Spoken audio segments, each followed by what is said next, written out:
Welcome to the Gita in Action podcast. My name's Radha, and I'm here with our family of seekers reading through the Bhagavad Gita.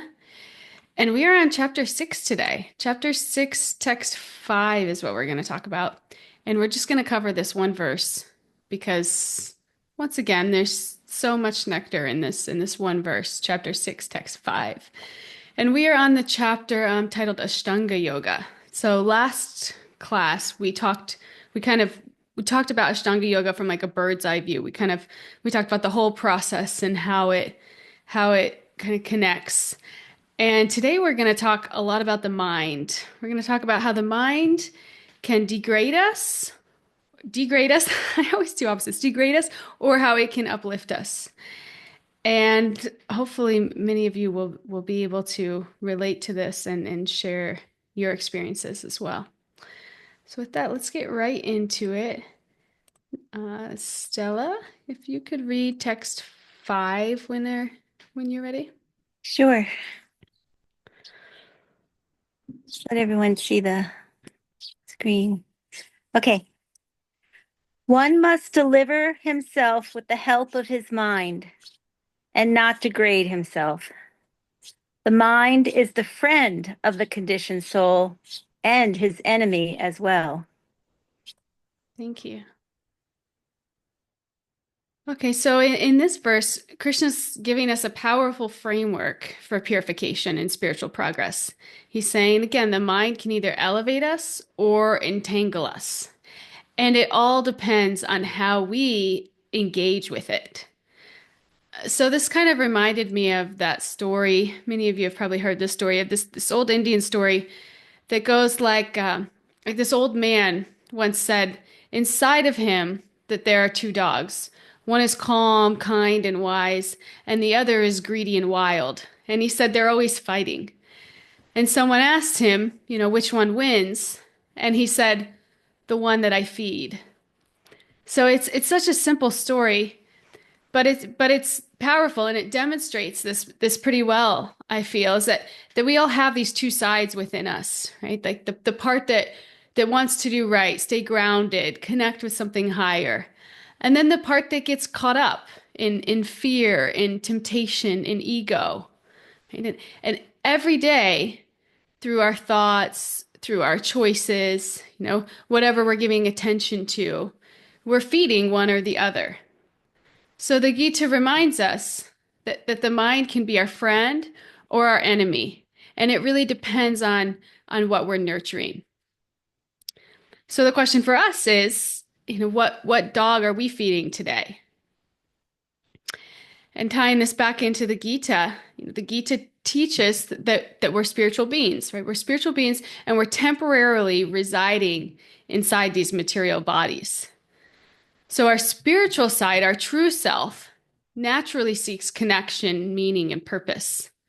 But the other dog, our material side, pulls us towards these worldly enjoyments and fleeting pleasures. And this inner conflict, it often plays out through the mind, right? which can either uplift us or drag us down. So our situation is like that of a boat on a restless ocean. Okay, so to remain steady amid the waves and the storms, the boat needs to be anchored to something that's more stable than itself. And in the same way, if we want to stay steady in the face of life's temptations, emotions, chaos, we need to anchor ourselves to something beyond the mind and the material world. And that anchor, which Krishna is going to tell us, is divinity, is God, is the soul of the soul, the supreme self. And he offers us stability, clarity, and peace amidst the storm. Because we all have a mind, right? And our mind is very powerful. When the mind is focused, it can do incredible things. It could study something for 5 minutes and understand it. Right? But when the mind isn't focused, it could study that same thing for 5 hours and still not understand it. And a distracted mind can lend not just to underperformance, but also self-destruction. Right? If we allow ourselves to get distracted enough relative to our ultimate goals and our values. It could prompt us to maybe try drugs, try something that's not good for us, even just one time, only to find ourselves, addicted for a lifetime, just by not being diligent with the mind. And this is how the mind can elevate or degrade us. Krishna emphasizes that we must use the mind to uplift ourselves, right? We need to direct it in such a way that the soul becomes elevated and ultimately liberated. But if it's misdirected, that same mind can become the soul's worst enemy. And this is because in the conditioned stage, which all of us are conditioned, our mind is deeply tied to the body. Our mind is deeply tied to the body in this conditioned stage. So where we are physically influences us greatly mentally. Okay, so if we're physically engaged in something enjoyable, the mind gets drawn there too. So if we're physically removed from those stimuli, the mind's excitement may not disappear, but it'll often decrease. So that being said, we have to be super careful of what we're exposing our minds to, right? The people that we're exposing our minds to, the environments that we're exposing our mind to, the television shows that we're exposing our mind to, right? Because we're creating those impressions that stay inside us and ultimately affect our soul, right? Influence our soul. So in this way, the mind is like a double agent, right? So on one hand, it's like essential. It connects us as our spiritual beings to our material bodies, right? And it helps us gather information from this external world around us. So it's like a bridge between our inner self and the outer world. So in that way, it's like necessary. It's essential. And we need that kind of connection because we're living in this material world. So it connects our soul to this outer casing. But on the other hand, the mind also gives the world access to us. It lets all kinds of external stimuli in. And if we dwell on those impressions, they can take root and they can pull us off course. So in that sense, the mind can either be our window to the world, which is useful and kind of necessary for our survival, right? Or it can be the world's latch on us. So this is why it's important to regularly remind ourselves of what truly matters and why. Because the more that we do that, the more that we can direct our mind towards what supports our purpose. And we can catch it more quickly when it starts to drift. So it can work two ways, right? The world can influence, the mind can be influenced by the world outside, and therefore it can impact the soul, right?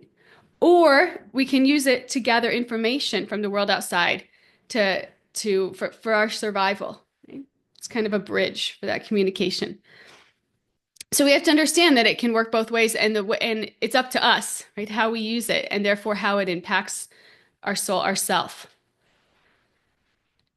So our experience of life is shaped by where our mind is focused. Whatever we're giving attention to becomes the most vivid part of our reality, right? And everything else kind of fades into the background. It's like you could be sitting at dinner with friends, surrounded by conversation and laughter, but if your mind is preoccupied with a stressful email from work, it's as if you're not really there. The food, the people, the joy, like they barely even register. What feels most real in that moment is the stress, right? And the thoughts that are looping in your head. What do we say in yoga? Where the mind goes, energy flows. Do we say something like that in yoga? But it's just so powerful, that whatever's happening in the mind becomes your reality, and it affects you. What we notice, how we feel, what we remember, they're all deeply influenced by what we're mentally tuned into. So Krishna here, he's telling us that the soul can be conscious of either spiritual things or material things. And when we focus on material things, desires arise. And it's these desires that bind the soul to the body, and by extension to the world. And that's bondage. When we talk about bondage, that's what's happening. We're overly identifying with the body, and therefore and therefore the world. So if we dwell on sense objects, the soul becomes entangled. But if we turn the mind towards spiritual things, the soul becomes free. And that's why Krishna warns us, use the mind in a way that leads to liberation. And it's not automatic, it's a conscious choice. It's a conscious choice. So do we have control over the mind? We don't have absolute control because the mind naturally wanders. But we do have some pretty significant control, especially over how we respond to where the mind goes. So we can kind of think of it like driving a car. If the car veers off course, we can steer it back. And similarly, when the mind drifts, we can redirect it. That's our responsibility. That's our role. Many of us practice this in meditation every day, right? That's the practice. It's just dealing with the mind. The mind drifts, you bring it back. The mind drifts, you bring it back. And understanding that this is just the nature of the mind. The mind is just restless. The mind, he likes to act like this backseat driver, constantly giving unsolicited directions, leading us on needless and sometimes even reckless detours. Right? But when properly trained, it can become a supportive ally. It can help us move purposely towards our higher goals, right? Both spiritual and material. So to regain control of our lives, we need to learn to sometimes neglect the mind. Right? And this means that we're just not following every impulse or thought. We start to become more kind of like observers of the mind. And we become very diligent on like what we're choosing to act on. Understanding that so much of it we're just going to release. We're just going to kind of let go. Because understanding that this is the nature of the mind. It's going to just churn. So this begins with understanding that the mind's power over us is not absolute. Okay, it can distract us, but it can't completely take us out of the driver's seat. Okay, we have that power. And if we consistently ignore its unhelpful chatter, the mind gradually begins to recognize that its distractions aren't working, and eventually it will fall more silent.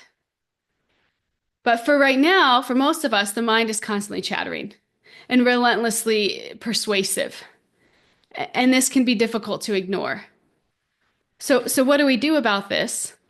The best way to quiet the mind's noise is to immerse ourselves in another voice. And this is the voice of God in the heart. So this is kind of the solution to the restless, churning mind. Okay, put another voice inside there that can be our guide, that can be our friend. And he speaks internally as the voice of conscience, but externally through this guru, sadhu, sastra, right? The spiritual teacher, the community of realized souls, and the sacred scriptures. So as we study scripture and practice meditation, we can begin to sense God's voice more clearly. Okay, we start to, that kind of dust on our hearts kind of starts to clear. And over time, tuning into that divine guidance becomes easier as we start to work this. And when we're guided by that higher voice, we can gain a broader and clearer vantage point from which we can more calmly evaluate and even reject the mind's suggestions. So it's so important to kind of understand what the mind actually is, right? And to start to assume this role of the observer over it so that we are controlling the mind and it's not controlling us, right? Because it can be super helpful for us as this bridge between our spiritual self and our material body. But at the same time, we have to understand that we don't need to listen to everything that the mind says, right? Because it's just a product of its own conditioning, of its own impressions. And for many of us, we have quite a collection of impressions that are not so great, right? So we have to kind of know when it's time to override the mind. And the more that we engage in scriptures, right, in meditation, the more that we connect with that higher frequency, the easier it will be to discern and to know when we need to override the mind. Because gradually this contact with all pure God, right, it reforms the mind. And the mind not only begins to recognize the wisdom of divine guidance, it eventually starts to echo it. So it's like recalibrating the mind to this frequency, right? And this is when the mind truly becomes our best friend. Because left to its own conditioning, the mind can run us over. It can lead us, it can lead us right to a place of misery, right? To a place of suffering. So we have to connect it with this higher frequency so that it can work for us. Does anybody want to share anything? Okay, we'll move on to this next point here. And this next point here is it's it's it's about seeing reality through three levels. Okay, so the Gita explains that reality happens on three levels: the physical level, the mental level, and the spiritual level.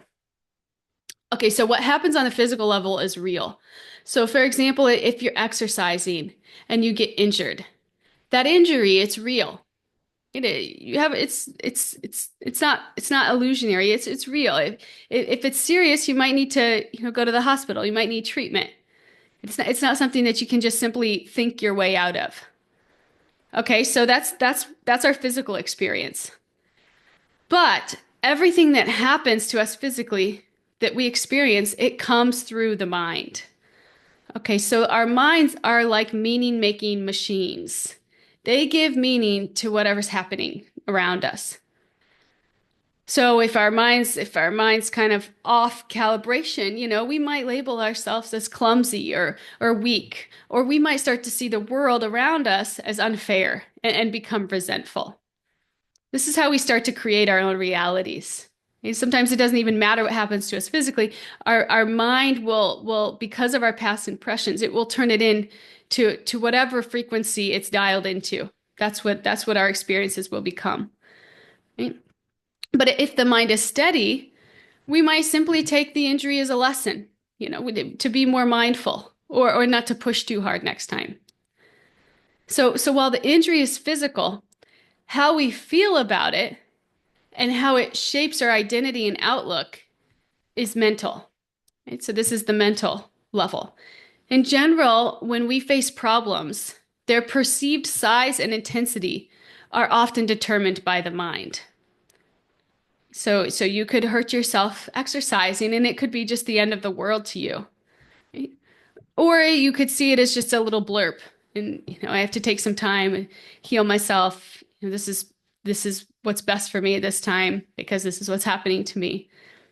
You know, but we can, the way that we perceive things, to the intensity or the size that we perceive these things, we can keep these things in perspective by this spiritual philosophy, right? By recognizing that at our core, that we exist beyond the body, right? And we have a body, we have a mind, but at our core, we exist beyond that. And that's the third and the deepest level of reality. Okay, this is the spiritual level, where we're eternal souls, where our souls are on this eternal journey and they reside in this mind-body vehicle, but we are not that. Okay, and the more that we can anchor our consciousness in this spiritual reality, the more inner steadiness and clarity that we can gain. Right? And from that place, we can start to reshape how the mind sees things. So the mind becomes a tool to elevate us, not a force that pulls us down. And this balanced understanding, it can help us respond wisely. We are not going to dismiss real issues that need physical or practical action, but we also don't let the mind completely blow them out of proportion.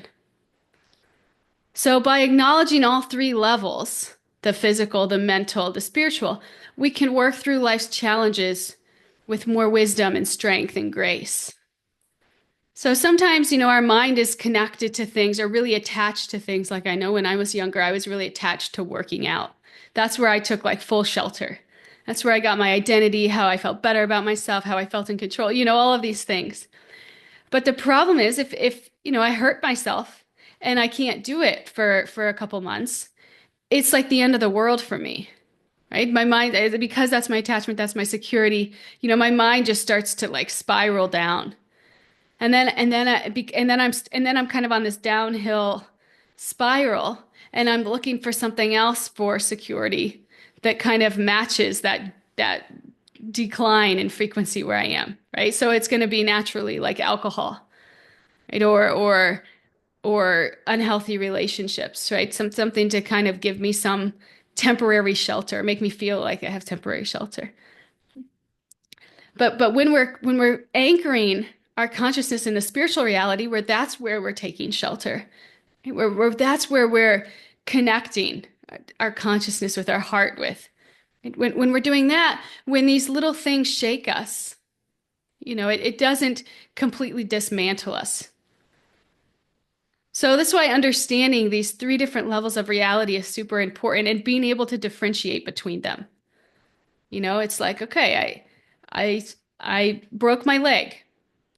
That doesn't mean that I don't need to make this mean all these things about myself. You can recognize when your mind's turning into this meaning making machine, and you can turn it off, and you can anchor to this spiritual reality. And through that anchoring, through spiritual practices, through meditation, through the study of sastra, we can gain clarity on what it actually is, on the actual real interpretation of our physical reality, right? And in that way, we can use our mind to uplift us instead of degrade us. And just seeing these levels and creating space between them as we go throughout our days, we can become more aware of how we're using our mind in our physical reality. Does anybody want to share anything about that? Mariah. Yeah, this class is so relevant, um, actually, to a conversation I just had last night. And, it's like not often do we take the time to see how our wounding, right? Like our inner mental wounding, not like you were talking about physical wounds, right? Well, even the inner mental wounding, it like clouds our perception of in our communication and how we perceive people, right? And it's easier to see it in others. And so unfortunately, I'm going to, express what I saw in someone else. And I did some work and like was like, okay, well, why was I triggered by that? But it's harder for me to express that. But it's like I notice a lot when I talk to this particular person, they used to feel attacked by me because I can get preachy and I'll just start rambling like things that I've read and things, but it's not coming from a place of like, I don't know. These are things I study and that I like to learn about. And so I'm trying to share it. It's coming from a place of wanting to share it, but this person takes it as an attack that I'm like attacking them. Right.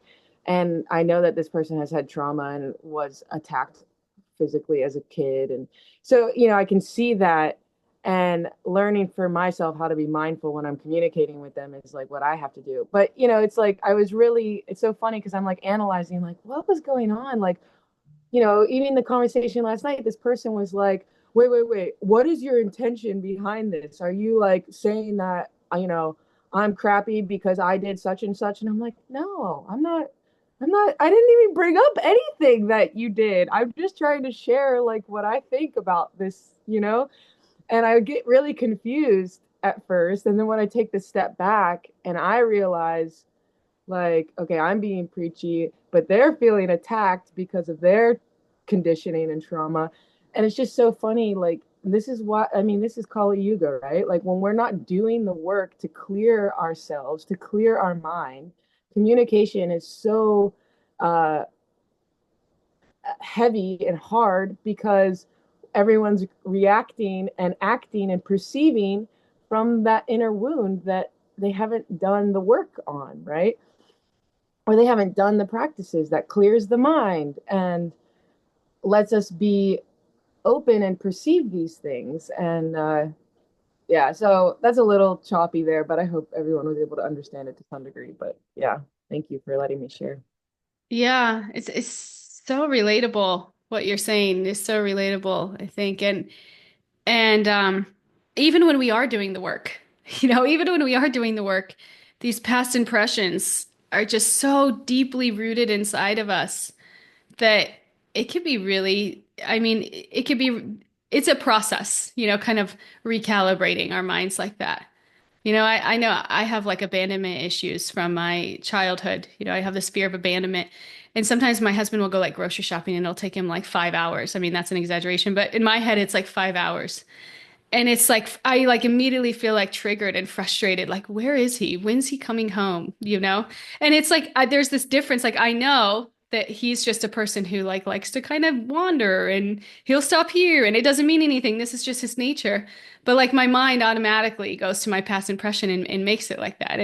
And now it's just kind of a joke. I give him a hard time and it's a joke, but I feel both of these sides of me. I feel my past impressions, but I also know what the actual reality is. And there's like that in between period, and that's okay too to embrace, like, all right, I'm feeling this, it's not real, this is what's happening to me. And the less that we feed into it, the more that we can just kind of identify that it's happening without feeding into it, almost just kind of like a child, the more that we can slowly progress. But it's a process, right? Yeah. Yeah. Like, oh, there's that wound again. This is Yeah. acting from that hurt place or whatever it is. And yeah, just recognizing it and then being humble and like trying to communicate it if it needs to be communicated, or just being like, okay, like, I was acting from this place, what I truly mean is this. Yeah, it's that I think that's where humility really comes in. Like, but yeah, it's funny to see it, and I'm glad I'm not the only one who can see it. No. Not like obviously I'm not, but it's just nice to be able to connect with others who are able to see it now too. So thank Yeah, it's so empowering. It's so empowering to be able to see these things and to start to create that space. Yeah, thank you. Thanks for sharing. Katie, Hey, Haribo. very well. Um, yeah, boy, this is bringing up so many good things. Um, I think it's nice to mention as a reminder that like this work with our mind is for me like certainly not linear. And and that to be, have that self-compassion. And also how much even when we really don't feel like it because of our mind, how much like autonomy and say and how many tools we can try to use and try to remember.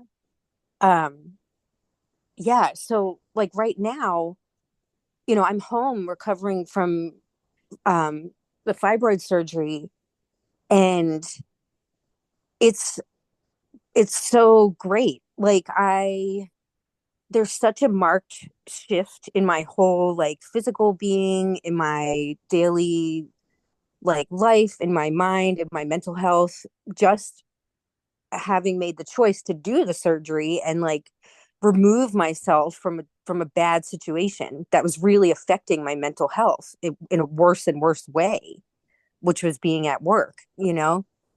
um and it's just such a nice reminder that like there are periods of time where we can get really stuck in our minds, and just how beneficial it is to keep coming to the practice, keep coming to Sangha, keep coming to the Gita, like, and how helpful it is to have these things to practice our focus on. Um, yeah, it's just so easy for me to see. Like, even as soon as I start thinking about work, I can like immediately feel the physical changes in Mm. anxiety, and it feels really good. Like I feel like I've really made the decision.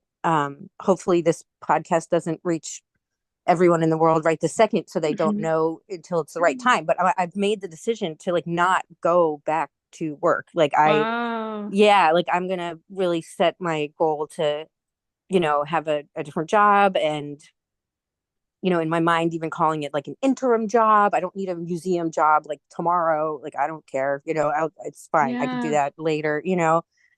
And I feel really, really good about it. And yeah, so first we're doing the medical leave stuff, but yeah, I don't exactly know where I'm going with this, but it's just so interesting. And on the flip side, actually an old friend that I hadn't been in touch with in about 4 years, took her own life the last week. Like, and that was really, it's just such a thing to like, my goodness. I remember, I've certainly had times where I feel so stuck in the repetition of the mind, that you can get to Right. these really, really intense places. And overall, I think maybe like she's more at peace and had a very traumatic life, and there's a lot of, it's okay, is kind of my feeling about it. Um, so I'm kind of rambling and I don't know exactly what I'm trying to say, but it's just so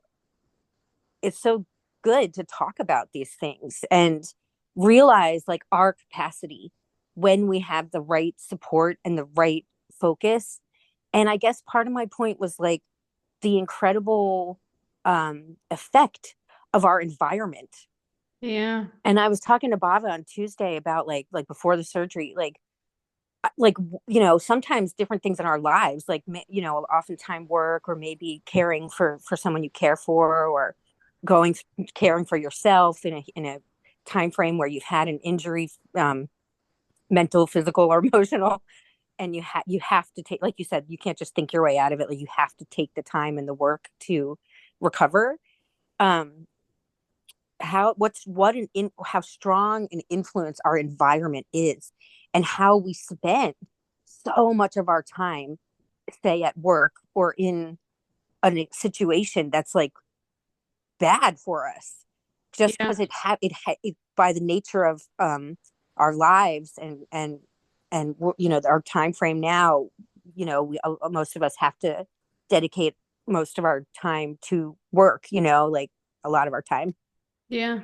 So I think that's just really powerful to realize. It makes me feel like, wait, I have more say, I have more autonomy and more capacity to make choices and make them feel less scary. Like a few Yeah. months ago, I was like, there's no way. Like I can't, I'm stuck with this health, like I need this health care. And that's kind of true. Like a few months ago, it was not the time to um switch jobs and maybe have a lapse in healthcare, like obviously, kind of, you know, but Sure. but it doesn't mean those times last forever. It doesn't mean we're stuck in them forever.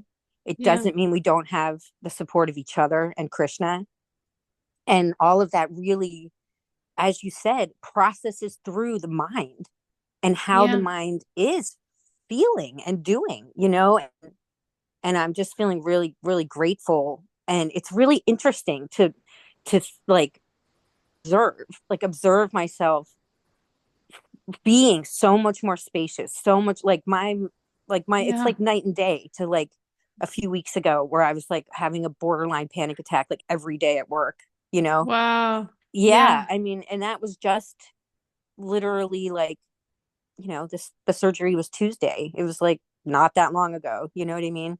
Yeah. So like Yeah. these fluctuations um always will come and go, but we can get stronger in knowing they don't last. Like the bad ones in the mind, like there's a way out, and it's Yeah. this, like, yeah. So thanks so much. Thank you. Thank you. Yeah, no, that's exactly what the Gita is teaching us too. It's like you're not the mind. You're not the mind, but you have a mind, and the mind can be an instrument. And in that way, it can connect you to this higher frequency, or it can bring you down. And because you're conditioned, your surroundings will greatly impact the mind. And in that Mm, way, we have to maintain the mind. We have to take care of it. Just like, we regularly check our physical health, our blood pressure, our weight, our energy levels. We also need to be mindful of the health of our mind, mm. like maintaining a car. If we ignore the warning lights or skip the routine care, it's going to break down. And in the same way, our mind needs consistent attention and care. And so now Yeah. we're going to move into some more practical ways that we can do this and shed some light on that. But before we move on, Stella, do you want to share something?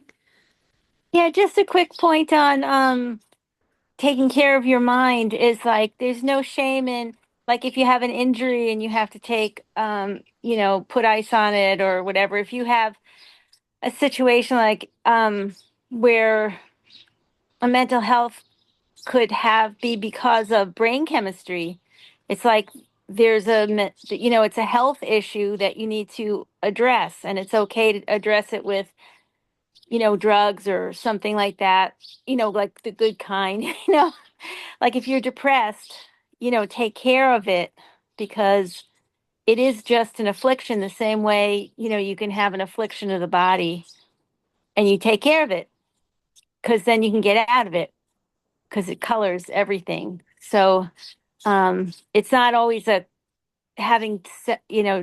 brain chemistry situation isn't something of your own will, but you can take care of it and not let it spiral down and take, medicine. Sometimes I think there's stigma around, using modern medicine to help even your mind. Yeah. if it's in a a bad chemistry state. I know myself that helped. I didn't have to take it long, and it got me out, and you know it worked like medicine. So Yeah. Thank you. Thank you so much. It's so important. Yeah, Maria. I'm getting there. I just wanted to say to Mariah that I just think you're the sweetest, most balanced, compassionate person. And in any type of altercation, I'm sure the person cannot see who you really are. If they're having issues, it has to be them. I just wanted to say that. Oh. Maria, thank you. But I have my many faults. And yeah, but thank you for that. I second Maria's um praise of Mariah. Oh, you guys, stop it. It's true. It's true. Be here without I have my lots of conditioning and lots of conditioning. But I'm thankful for you all in this space. Same. Okay, so Hari Keshavi, do you want to share something? Oh, hey, it's Stevie Radhika. I didn't get Oh, the chance to change okay. my name. I'm so sorry. Yeah, no, I'm glad you're here. Yeah, I'm driving. Yeah, me too. And I'm driving to work, so I've got to go quickly, which I'm sad about. I wasn't able to get on earlier and more consistently, but I just want to express my gratitude for just this whole community, even though I've been in and out of it.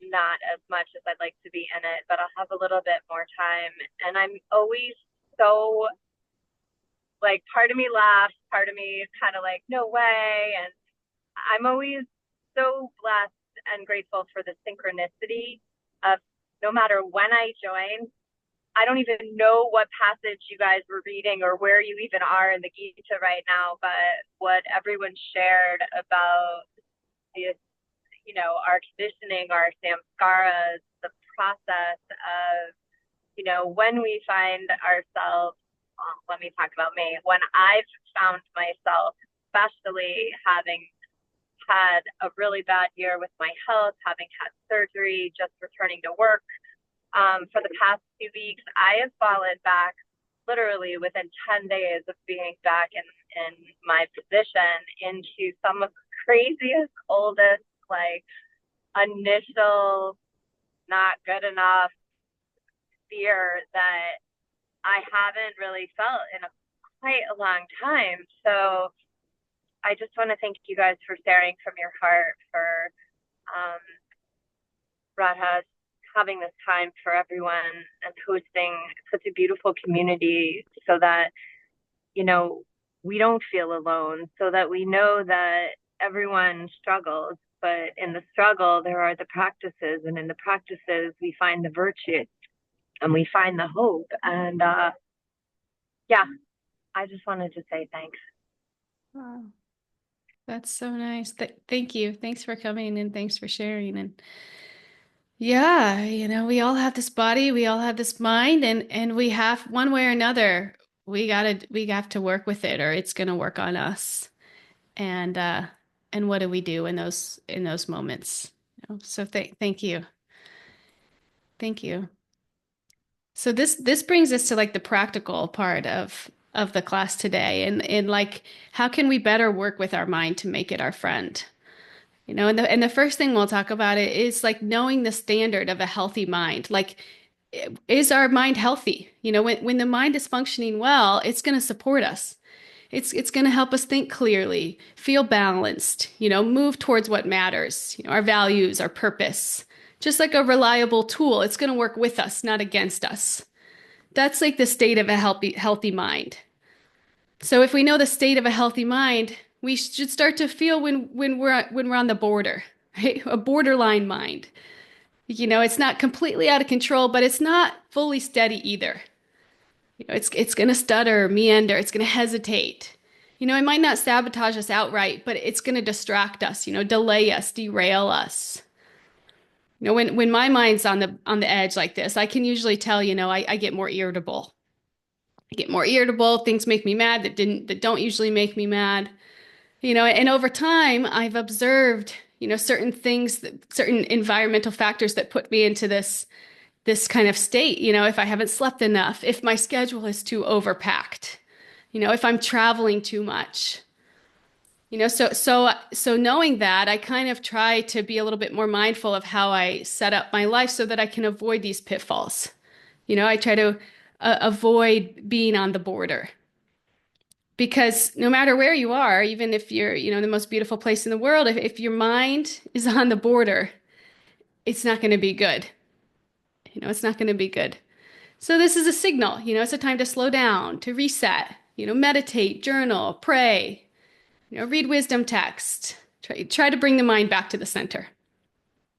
Because when the mind gets out of order, when the mind's out of order, it's like a broken machine. It might not stop working, but an out of order mind can actively work against us. An out of order mind, when you're overtired and overworked, you're going to reach for that fifth piece of pizza. That's an out of order mind. It's going to lead us to these choices that contradict our values, sabotage our well-being. And this is where we become our own worst enemy. And both of these things can exist at the same time. Like maybe you're listening to spiritual content, you're reflecting on truth, but simultaneously you're dealing with a super destructive habit, like some kind of addiction that leaves you feeling ashamed or empty. And this is a sign that the mind needs deep healing. And there's hope. Just like Devi Radhika said, these practices like chanting, prayer, meditation, if it's something, pretty deep going on inside you, seeking support, in the form of, therapy or maybe some medication or further professional help to kind of get the mind back in working order. Because you should know that it's not you. It's not you. And in that way, we just have to see it as like a part of our vehicle that needs repaired so that we can move swiftly to our destination. We don't need to judge. We don't need to make it mean anything. We just need to get it repaired so that we can get back on the road. So we just need to cultivate that awareness and allow that space. When we can notice these signs early, we can intervene. We can intervene with compassion and wisdom before the mind pulls us too far off course. That's how we need to start seeing these things. And I've even noticed this in my own practice, my own life, as I've got more connected to spirit, as I've understood more, we're not this mind, we're not the body, we're spirit, soul. I find myself even less judgmental of myself and others. Like if I hear that somebody, has a addiction problem or has done something really terrible, I don't even judge them anymore. I find that I genuinely feel that way. It's like, oh, they just got pulled down by this material energy and their mind's, been sabotaged. And we need to help them. We need to support them. And when we have that, when we can have that kind of perspective, to ourselves, especially, think of how effective we could really be here at healing. Because what we end up doing to ourselves oftentimes is criticizing ourselves. Criticizing ourselves, just like if you had a friend or a family member who always criticized you, before really trying to understand what's actually going on, how would that make you feel? And most likely it'd irritate you, dishearten you, push you away. Instead of even reflecting or hearing what they're saying, your energy gets wrapped up in avoiding them or planning how to defend, right? How to defend yourself, even if their points are true. So we see how this doesn't work with others, yet somehow we often treat ourselves this way. In this kind of inner criticism, it becomes self-sabotaging. Because ultimately it's us who have to lift ourselves up. So if we're stuck in the habit of condemning ourselves, even if that help becomes available, by a professional or by a spiritual teacher or a friend, we might not even be able to take it or apply their advice. Right? So if when we can really imbibe these principles and create this space between ourselves and our minds and our bodies, we can start to become more of these objective observers. We're just trying to understand what makes this machine tick. What makes this machine fall apart? Give yourself space to explore these patterns. And remember that it isn't the real you. It's just your conditioned self. And we just have to take care of it. We just have to maintain it so that we can continue on the road in this journey of this eternal soul journey. Just like on a dog that rolls in the mud, you don't get angry at the dog for being a dog. In the same way, we can't hate ourselves for acting in line with our conditioning. The mind was probably just following the loudest voice at the time. But just like you clean the dog and you train it to stay out of the mud, we can lovingly recognize when we've gone off course and commit to doing better. Taking this time to understand ourselves. And if we do this, we're more likely to catch these things that throw us off track and then gently guide ourselves back on course. So this constant, letting ourselves be mistreated by our mind is so counterproductive and also doesn't even make sense in the context of this spiritual reality, right? We're not even our own property to mistreat. We belong to something much greater. We're parts of divinity, we're the parts of the whole, and divinity, he the source wants us to work, he wants us to work and he wants to work through us. So in this way, we have both the right and the responsibility to become instruments of something higher. And when we can see ourselves this way, we can start to recognize the mind's destructive urges for what they are. And we can choose a different response. Just like if you're driving down the road and you get a flat tire, you're not cursing your car. Oh, this is a bad car. This is, it's okay, you ran over something that compromised your tire. Got to stop driving. Got to fix it.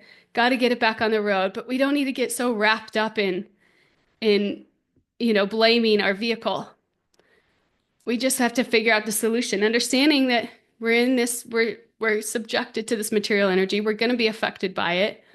This is how we're going to be affected by it, and this is what we can do about it. So we can treat ourselves the way we'd care for a child under our own protection. Firm when needed, but gentle when needed, and always guided by love.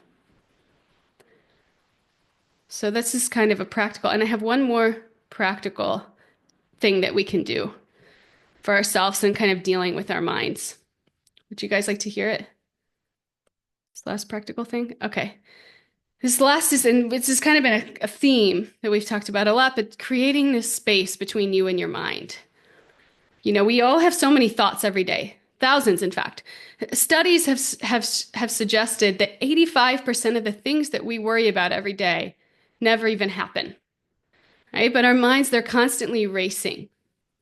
And if we uncritically identify with every thought that pops in our head, we're likely to be misled, right? We can even end up stressed, obsessed, depressed, deluded, even degraded. So ironically, when we identify too closely with our thoughts, we end up acting thoughtlessly. So in order to be more thoughtful, we need to understand that just because a thought arises within us doesn't mean or reflect who we are or what we value. Right? Most of the thoughts that come in the mind, it's just like a stream of impressions, like memories, fears, desires, reactions, right? It's a part of us, but it's not us. Because as we've talked about this whole class, the soul, the real self, is distinct from the mind. Okay, so practically, whenever a strong thought arises, we can prefix it with the phrase, the mind is saying, right? So for example, the mind is saying, I need a drink. The mind is saying, I'm such a failure. The mind is saying, skip your morning routine. It doesn't matter, right? So, and just this kind of small shift helps us create that mental space to pause and reflect and decide, right? Decide, like, do I actually want to listen to this? So this is just kind of a practical way to try to etch in some of that space between the self and the mind. It's just by becoming that observer and putting in that narrative, my mind is saying, I want another piece of pizza. And then in that, you can create that space to actually pause and decide, is that actually what's going to be good for me? Is that actually in line with my values? How am I going to feel after that? And we don't have to accept or reject immediately. We can weigh it. We can examine its consequences, and we can choose wisely. So by training ourselves to attribute our thoughts first to the mind, so often our narrative is like, I want that. I want that drink. I want to go out at night. It's like, okay, my mind is saying, but what do I actually want? What is actually good for me? What is actually in line with my higher values, my higher principles? Even with my husband's situation, I was telling you, I could say, my mind is feeling this in the moment, but what do I know to be true? Because if we can really take that, if we can really pause and reflect, we can start to see the difference there. We can start to separate the mind from ourselves, because it is. We just don't always see it like that. And when we try to transform ourselves, we often fail because we focus on this self-restraint and this self-criticism, right? Which creates negative feelings, like dieting. Like, has anybody ever diet by trying to be super strict and then just like criticizing yourself when you get out of this little box that you made for yourself, right? That was like my entire 20s. It's like, it doesn't work, right? But if instead we focus on self-observation, we can better understand how to transform ourselves, right? We can create like a loving container for us, and a loving container for us to interact with ourselves. And also in that, we become less judgmental, right? We become more objective, and we can more clearly make higher decisions for ourselves. So I'm gonna skip that. So I guess kind of in conclusion here, sometimes we're our own worst enemy. We hurt ourselves through poor choices, and in doing so, we lose our freedom. This is the number one way we lose our freedom, is this internal dynamic that's going on. So this is why Krishna's warning us, don't let the mind be your enemy. Be vigilant, be steady. The mind can attack at any time, and it will. Just like in a war, the enemy waits until their guard is down and then they attack. The mind works the same way. So we have to train ourselves to consciously, like we're always on alert, right? Consistently cultivate this God consciousness. So what does it really mean to befriend the mind? It means stepping up into the driver's seat of our inner world. It means noticing the thoughts that come up, questioning whether they're leading us towards God or away from Him. and making conscious choices about where we place our attention. So it's not about suppressing the mind or pretending that we're above our struggles. It's about just shining the light of spiritual knowledge and bhakti into the darker corners and slowly, steadily transforming the mind through connection, through our spiritual practices, through chanting, through hearing, through serving, through remembering God. Because as Krishna is going to say later in this chapter, the highest yogi is the one who abides in him with faith and love. Right? That's our goal, not just to silence the mind, but to spiritualize it, to train it to act not as a saboteur, right, but as a servant. Okay, so let's be gentle with ourselves, but also courageous. Okay? Let us use this verse not just as a concept, but as an invitation to elevate our lives from the inside out by turning the mind towards divinity. And when we anchor the mind in divinity, this is how it really transforms, right? It becomes not just our opponent, but our ally, cheering us forward on the path back to our eternal home. So that's today's class on the mind. And hopefully as we walk out and go about our days, we can be a little bit more mindful of what our mind is doing and why, and if it's in line with our higher selves. Does anybody want to share anything before we end for the day?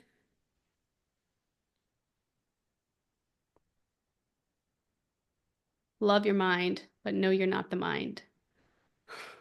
I was just thinking about, like the spiritual leaders, and like obviously they've done the work where they've controlled their mind.